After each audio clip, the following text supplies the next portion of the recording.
The clock ticking in Washington for the deal to avoid the federal budget's so-called fiscal cliff. And that could mean trouble on the tracks ahead for California's plans to get more federal money to help build that high-speed rail. News 10's political editor John Myers has details. We've always known high-speed rail will take a huge investment from the feds, almost $42 billion under current projections through 2029.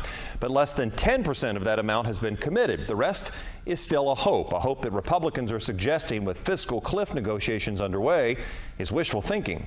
Maybe it's the time we cut our losses. Maybe we say, no, we're not going to fund anymore, and the savings should go to pay down our deficit. That's the single biggest threat to high-speed rail, a Congress that says no to California's hope of almost $40 billion in additional federal dollars.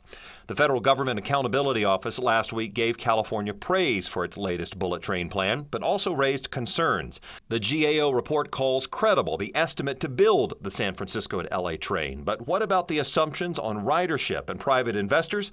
Well, the operating costs were not as detailed, says the report on California's plans.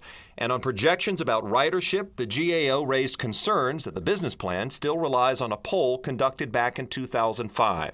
If we build it, I don't know if they will come.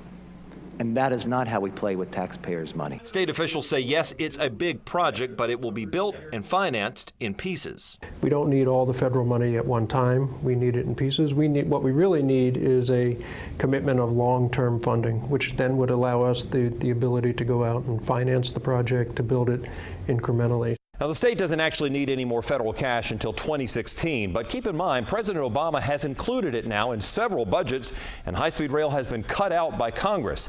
In last week's hearing, even some Democrats were suggesting the president may need to ultimately decide which high-speed rail plans in America get money.